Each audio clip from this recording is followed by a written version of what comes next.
बिस्मिल्लाहिर्रहमानिर्रहीम। अस्सलामुअलैकुम। ये एसवीटी है जमायत हजतम का, तो मैं इसको हल करने के लिए आपको चंद तजावीज़ दूंगी। तो सबसे पहले बच्चों, आपने ये काम जो है अपने रजिस्टर पर नीट एंड क्लीन करना है। तो हमारे पास जो पहला पॉइंट है वो ये है, पहले 7 असबाक की फ़रहंग याद करें। आपने अपने तमाम असबाक के आखिर में, यानी कि किताब के आखिर में एक फ़रहंग के उन्वान से एक फ़रहंग का उन्वान दिया गया है, आपने उसको खोलना है और तमाम असबाक की अलग अलग फ़रहंग दी गई है, यानी कि अल्फाज मानी है। आपने वो अल्फाज मानी याद करने हैं। उसके बाद उर्दू लिखाई में निखार लाने और ज़ख़ीरा अल्फाज में इजाफ़े के लिए हफ़्ते में 3 मरतबा एक पैराग्राफ की इमला करें। आपने एक पैराग्राफ की 3 दफ़ा हफ़्ते में इमला करनी है, ताकि आपकी लिखाई बेहतर हो जाए और आपको इमला भी आ जाए। उसके बाद पहले 4 असबाक के 10-10 कसीरुल इंतखाबी सवालात लिख कर लाएँ। आपने 4 जो सबक हैं उनके 10-10 MCQs बनाने हैं, उनमें हम्द और नात शामिल नहीं है। खुशखती के लिए हर रोज़ कम अज़ कम एक सफ़ा तहरीर करें। आपने अपनी लिखाई को बेहतर करने के लिए रोज़ाना एक सफ़ा लिखना है। उसके बाद कवायद इंशा है, तो उसमें पहला पॉइंट है 3 दोस्त और सोने की ईंट, दूसरा है एहसान का बदला एहसान, तीसरा है गुरूर का सर नीचा, चौथा है इत्फाक में बरकत है और पांचवा है प्यासा कौवा। ये कहानियाँ हैं, ये आपने याद भी करनी है और आपने अपने रजिस्टर पर लिखनी है। इसको आप थोड़ा फ़नी भी कर सकते हैं, ठीक है। उसके बाद हमारा दूसरा पॉइंट है वालिद साहब के नाम इम्तहान में कामयाबी की इत्तला। नंबर 2, वालदा साहिबा के नाम बीमार पुरसी के लिए। नंबर 3, छोटे भाई के नाम इम्तहान में कामयाबी पर मुबारकबाद याद करें। आपने ये ख़त जो है याद भी करने हैं और लिखने भी हैं, यानी कि 3 ख़त हैं, आपने ये लिखने भी हैं और याद भी करने हैं। उसके बाद है प्रिंसिपल साहिब के नाम बराए रुखसत बीमारी, प्रिंसिपल साहिब के नाम बराए माफ़ी जुर्माना फ़ीस। ये 2 दरख्वास्तें हैं। प्रिंसिपल के नाम ये आपने लिखनी है और याद करनी है। पहले 3 मुकालमे याद करें।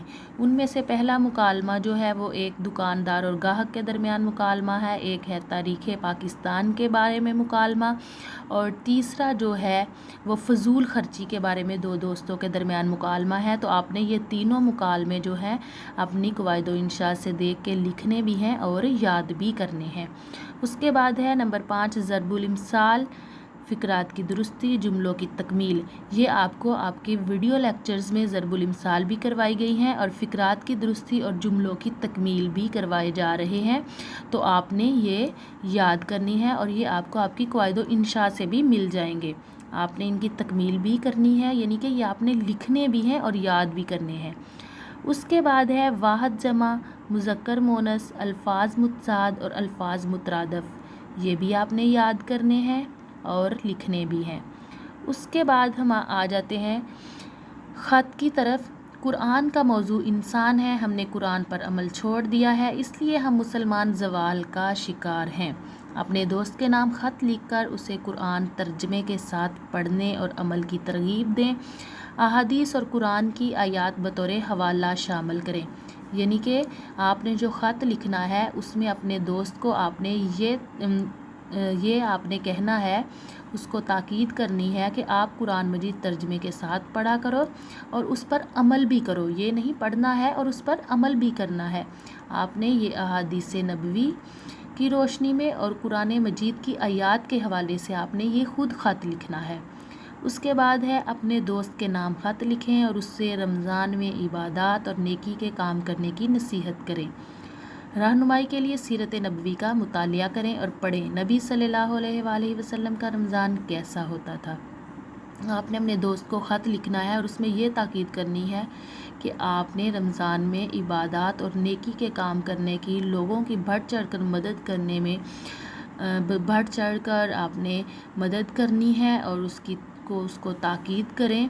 लेकिन उन्होंने ये भी कहा है कि आपने सीरतुन नबवी का भी मुतालिया करना है, यानी कि आपने सीरतुन नबी हज़रत मोहम्मद सल्लल्लाहु अलैहि वसल्लम के बारे में बुक्स पढ़नी है और ये पढ़ना है कि आप सल्लल्लाहु अलैहि वसल्लम अपना रमज़ान कैसे गुजारते थे। ठीक है, आपका ये एसवीटी बहुत इंटरेस्टिंग है, तो आपने बहुत इंटरेस्ट लेके इसको हल करना है नीट एंड क्लीन, ताकि आपको یہ SVT جو ہے اس کے بارے میں معلومات مل سکیں، اور ان چھٹیوں کے بعد آپ کے جو ایگزامز ہیں ان میں آپ کامیاب ہو سکیں۔ اللہ حافظ۔